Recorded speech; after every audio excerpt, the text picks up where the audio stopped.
Welcome to the Advice Show, media with a common sense approach. So there's a little girl who actually saved an innocent brother from getting charged with a crime that he did not commit. There was a home invasion done by the little girl's babysitter. But the babysitter and her boyfriend, they were white, but yet they blamed a black man for what they did. Then we'll roll the clip. 1, 2, 3, 4. 4-year-old Abby is wise beyond her years. Wednesday was the worst day in my life. On Wednesday, she helped the Whatcom County Sheriff's Office crack a case that would make the Babysitters Club proud. They told us to get out of the house because they wanted to steal stuff. Investigators say Abby's 17-year-old babysitter orchestrated a false home invasion along with her 16-year-old boyfriend and another male suspect. I think about that was really her being bad. She's not a good babysitter. Investigators say the babysitter made up a story about 2 armed black men breaking into the Ferndale home. The bad guys stole my kitty bank, and they stole my iPod. They also stole my Xbox and my Wii.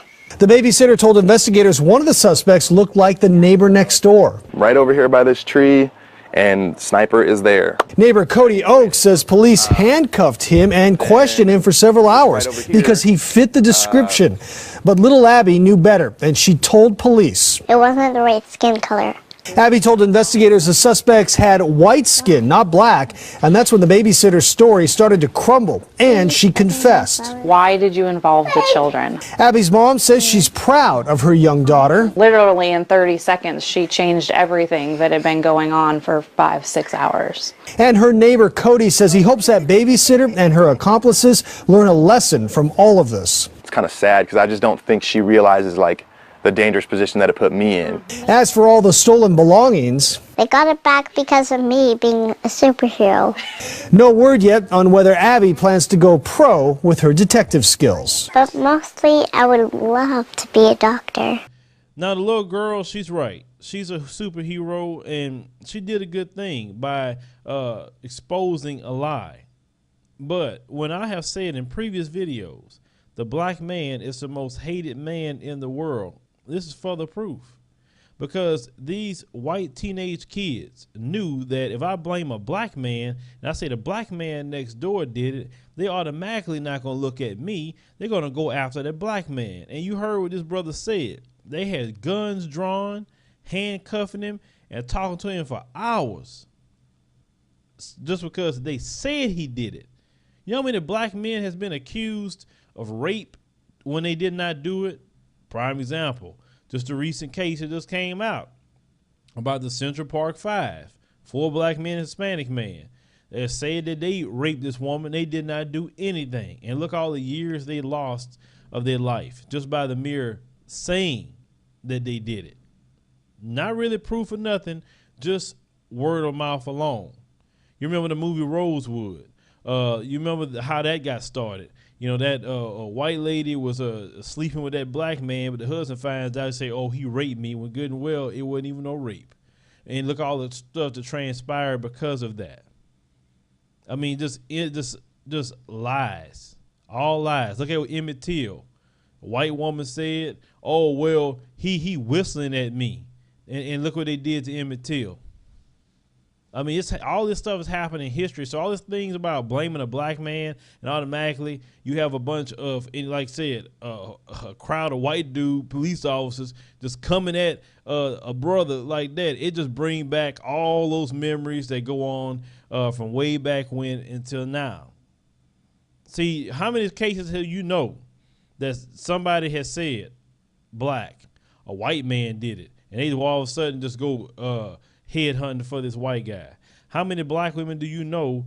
And I'm talking about a bunch of cases, not just one of them, because I know you're going to bring up the Duke lacrosse stuff. But for the most part, how many cases outside of that do you know black women saying a white guy did it? And they just automatically just go after them like that. I mean, this is why I tell some of y'all, be conscious minded. Understand where you live, because no matter what, you're a black man at the end of the day. And, you know, some of y'all that run off at the mouth about, let's say, black men who possibly, let's say, date or marry outside the community. You think that really escaped them racism? Like, that's not a free pass just because you marry somebody else. Because I hear people saying that stuff. I mean, they don't like you because of your skin. It has nothing to do who you're married to. I mean, this country, you know, yes, different people in parts of the world watch these videos. Yes, America has a major race problem. Don't sit here and let them fool you to think they're different. They still don't like black people. They still will put out all kind of propaganda against black people and make the world think black people are the most horrible people in the world. But yet, they like what black people do, want to be copying it and everything else. Yes, it's screwed up, I know. But the only thing I can say is, you know, let's be careful out there. You know, that's the only thing I can say, because as a black man, in every given moment, you can be having a normal day to having police drawing guns on you, all off a lie. It's sad. Like I said, it wasn't meant for that little girl telling the truth. I mean, this man could not even be with his family right now on some BS. Hit me up in the comments, use the commentaries, subscribe.